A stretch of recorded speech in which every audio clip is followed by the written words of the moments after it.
नमस्कार, मैं रुपेश। आज जीरो ग्राउंड पे हम बात करेंगे प्रत्येक न्यूज़ लाइव पर ठाकुरगंज जिले की, ठाकुरगंज किशनगंज का ही एक एरिया आता है और यहाँ के विधायक हैं नौशाद आलम। अभी हमारे संवाददाता शशि ये जुड़ेंगे हमारे साथ और जीरो ग्राउंड का विश्लेषण करेंगे हमारे साथ। मैं उनको जोड़ रहा हूं अपने साथ और वो बताएंगे और जनता से मुखातिब करेंगे और वहां की हालात के बारे में जानकारी देंगे। शशि जी, क्या आप मुझे सुन पा रहे हैं? जी सुन पा रहा हूँ सर। शशि जी, आप बताएं क्या है वहां के हालात? हालात ये है सर कि मैं इस समय मौजूद हूँ ठाकुरगंज प्रखंड अंतर्गत पाठामारी के रहीम नगर वार्ड नंबर 14 के सड़क में। ये सड़क जो देख रहे हैं सर, विगत कई दिनों से ये सड़क इस तरह ही पूरे दलदल में समा हुआ है। स्थानीय जनप्रतिनिधि से लेकर विधायक से लेकर कई अधिकारियों को इस बात से अवगत कराया जा चुका, मगर आश्वासन के सिवा आज तक इन लोगों को कुछ नहीं मिला। हमारे सामने कुछ स्थानीय ग्रामीण हैं, हम उनसे बात करेंगे और जानने की कोशिश करेंगे कि इन सड़क होकर वो गुजरते हैं किन किन कठिनाइयों का सामना करना पड़ता है। हमारे साथ एक स्थानीय ग्रामीण है, हम उनसे बात करने की कोशिश करेंगे। ये सड़क कितने दिन से जर्जर स्थिति में है? ये सड़क सर्वे सुविधा का है, 1952 का सड़क है। हम लोग 1952 से बना सर्वे सुविधा से यहाँ घर बाड़ी बसा हुआ है। हाँ, बहुत दिन से बसा हुआ है आज तक, लेकिन ये सड़क नहीं बना है। लेकिन ये सवाल है मैंने जो डिलीवरी पर्सन उसका भी दिक्कत हो रहा है, जो स्कूल का बच्चा उसका भी दिक्कत हो रहा है, और जो पैदल जाने का वो भी दिक्कत है। जूता खोल के हम लोग 24 घंटा घूम रहे हैं। अगर गांव में कोई लोग बीमार हो जाते हैं तो उसका भी अस्पताल कैसे लेके जाते हैं? किस प्रकार तो मैंने क्या करेंगे, उसमें हाथ में उठा के लेता है, 2-3 आदमी हाथ में उठा के ले आता है। स्थानीय जनप्रतिनिधि से लेकर विधायक को आपने इस समस्या से अवगत कराया? सबको बोले, विधायक को बोले हैं, जो मुखिया को बोले हैं, वार्ड मेंबर को बोले हैं, समिति को बोले, सबको बोले हैं, लेकिन कोई सुनवाई नहीं कर रहे हैं। इन लोग के साफ तौर पे ये कहना है कि स्थानीय जनप्रतिनिधि से लेकर विधायक से लेकर कई आला अधिकारियों तक को इन समस्या से अवगत कराया जा चुका है, मगर आश्वासन के सिवा इन लोग के हाथ आज तक कुछ नहीं लगा।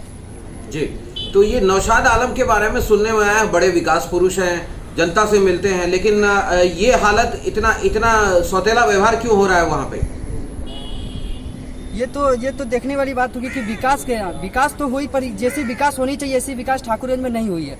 अब देख लीजिए, सड़क की स्थिति देख सकते हैं आप, सड़क की स्थिति कितनी जर्जर अवस्था में है। यहाँ से अगर कोई लोग बीमार पड़ जाए, उन्हें कांधे में उठाकर लेके जाना पड़ता है। यहाँ एम्बुलेंस तक अंदर नहीं जा सकती है। सड़क की स्थिति आप देख सकते हैं। जी, सड़क की तस्वीरें जरा हमें दिखाएं, जिससे कि जनता देख के उन्हें पता तो चले कि जो उनके विधायक जी क्या काम कर रहे हैं वहाँ पर। सड़क की तस्वीरों से इन तस्वीरों को देख के आप अंदाजा लगा सकते हैं, जो जनता वहाँ के जो स्थानीय निवासी है, ग्रामीण हैं, उनका ये कहना है कि अगर कोई मरीज बीमार हो जाए तो उनको गोद में उठा के ले जाना पड़ता है।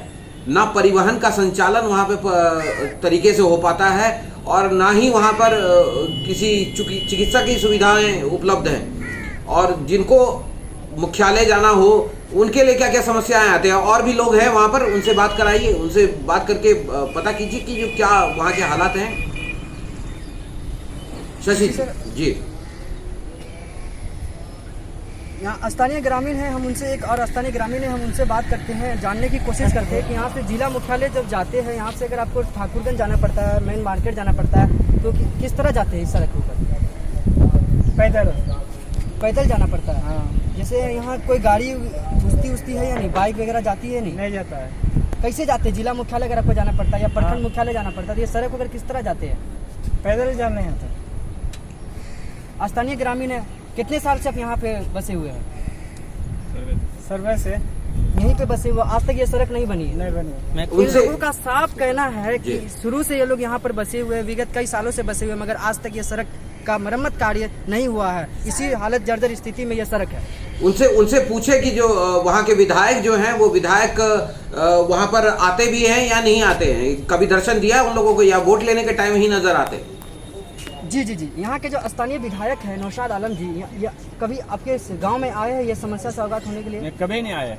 आपने कभी विधायक जी या मुखिया जी के थ्रू से उनको कभी अवगत कराया इस समस्या से? बहुत किए हैं, एक बार नहीं 4 बार किए हैं।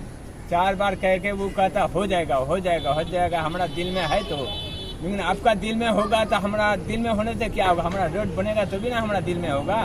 आज तक दिल में कह रहे हैं, लेकिन आज तक नहीं बनाना। आज तक वो आकर झाके देखा है रोड में, कभी जिंदगी में झाके इन लोग का साफ कहना है कि विधायक जी को अवगत कराने के बावजूद विधायक जी सिर्फ आश्वासन के सिवा आज तक कुछ नहीं मिला। कितने बार विधायक जी को कहा गया तो विधायक जी ने कहा कि हाँ हमारे संज्ञान में है, पर अभी तक संज्ञान में है। जी, संज्ञान में मतलब पिछले 5 साल से वो संज्ञान ही ले रहे हैं इस बात का। ये तो बड़ी अचरज भरी बात है। शशि जी एक बात बताइए, उनसे पूछिए, वहाँ की जो स्थानीय निवासी हैं उनसे पूछिए कि जो कभी आपके यहाँ पे प्रशासन आके आप लोगों को कोरोना महामारी के बारे में कुछ बताया है, उन लोगों ने कुछ जानकारी दी है, इसके बारे में भी जानकारी लें।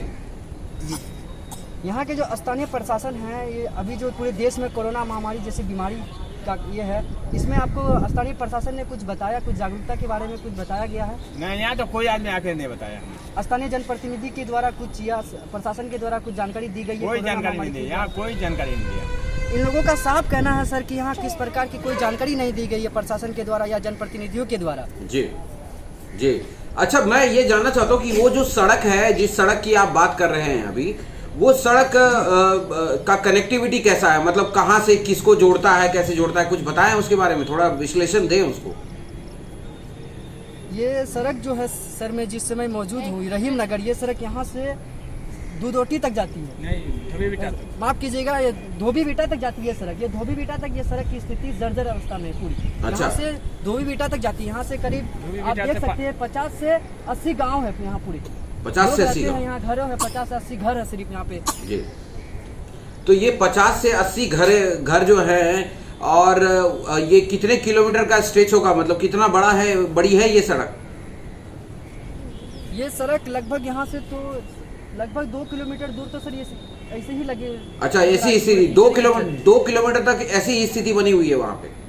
जी, ऐसी स्थिति बनी हुई है पूरी कीचड़। जी, और क्या मतलब, और कुछ वहाँ पर और भी ग्रामीण हैं, उन ग्रामीण से कुछ मिली जुली बातें नहीं सुनने में आई है? नौशाद आलम कभी नजर नहीं आए वहाँ पर? अच्छा, नौशाद आलम ठाकुरगंज में ही रहते हैं, तो ठाकुरगंज में रहने के बावजूद वो अपने इलाके में कितनी बार विजिट किए? वहाँ पे पुल पुलिया का क्या हाल समाचार है? वहाँ पर पुल पुलिया भी तो होगा, बाढ़ की स्थिति में क्या हाल हो जाता है वहाँ पर? पुल पुलिया को लेकर जहाँ तक बात है, तो बहुत ऐसे इलाका में अभी भी जहाँ 2017 के बाढ़ में क्षतिग्रस्त पुल का निर्माण अभी तक नहीं हुआ, जहाँ पर लोग अभी भी बरसात के मौसम, खासकर कभी की बात करेंगे तो बरसात के मौसम में उसी प्रकार जिस प्रकार 2017 के बाढ़ में जो टूटी पुल, उसका निर्माण कार्य अभी तक पूर्ण नहीं हुआ, जिससे कई लोग काफी आक्रोश में भी है।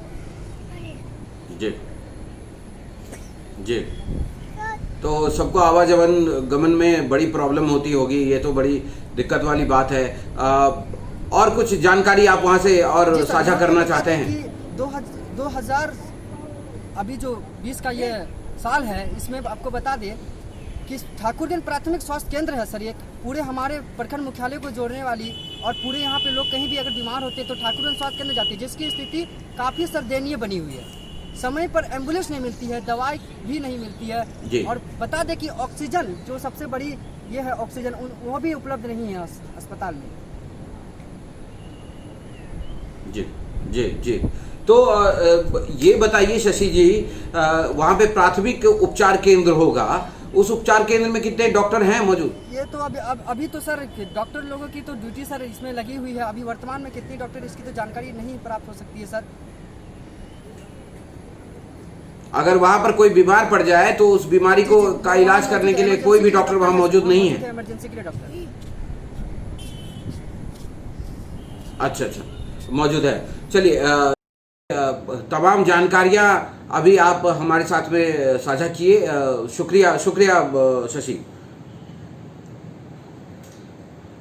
शशि। अभी ठाकुरगंज जो कि किशनगंज जिले में पड़ता है, ये यहाँ का जो चुनावी मुद्दा होता है ये भी काफ़ी सरगर्मी में रहता है। यहाँ से दिल्ली तक, किशनगंज, ठाकुरगंज या फिर बहादुरगंज, कहीं की भी बात करूँ तो इन सभी जगहों पे जो इलेक्शन होता है, चाहे वो राज्य सरकार का इलेक्शन हो रहा हो, बिहार का इलेक्शन हो रहा हो, चाहे वो केंद्र का इलेक्शन हो रहा हो, दोनों ही इलेक्शन में ये इतना ऊपर नीचे यहाँ पर होता है कि दिल्ली तक सरगर्मी बढ़ जाती। यहाँ हिंदू मुसलमान का काफ़ी बड़ा समीकरण रहता है, और हमारा ये किशनगंज ज़िला मुस्लिम बाहुल्य इलाका भी कहा जाता है। नौशाद आलम काफ़ी चहेते नेता में से गिने जाते हैं, लेकिन ऐसा सौतेला व्यवहार नौशाद आलम की तरफ से, हमारे विधायक जी की तरफ से कुछ समझ में नहीं आया। ये तस्वीरें देख के बिल्कुल मन पसीज गया कि जो 2 किलोमीटर का की ये सड़क, जहाँ की लोग अगर बीमार पड़ जाएं तो उन्हें गोद में उठा के ले जाना पड़ता है। ज़ीरो ग्राउंड में मैं कल फिर आपसे मिलूंगा और फिर नए शहर, नई वार्ड और नई जगह को लेकर आऊँगा। इन सब बातों को हम रोज़ इसी तरीके से उठाते रहेंगे। मैं एक बात आपके साथ ज़रूर साझा करना चाहता हूँ। पूर्णिया में जब हम लोगों ने ज़ीरो ग्राउंड प्रोग्राम किया, उस प्रोग्राम के बाद प्रशासन ने बहुत बड़ा कदम उठाया है। ये एक खुशखबरी है हमारे लिए। आज ही ट्विटर पे एक जिला प्रशासन ने ट्वीट किया और उस पर अपनी कुछ फ़ोटो साझा की है, जहाँ की कचरे का अंबार लगा हुआ था और पानी इकट्ठा था। वहाँ पे नाले की व्यवस्था करनी शुरू कर दी है उन्होंने और कचरा उठाने का काम शुरू कर दिया है। आप बने रहिए हमारे साथ, जहाँ तक हो सके प्रत्येक न्यूज़ को देखते रहें और सुनते रहें हमें ज़ीरो ग्राउंड पर। शुक्रिया।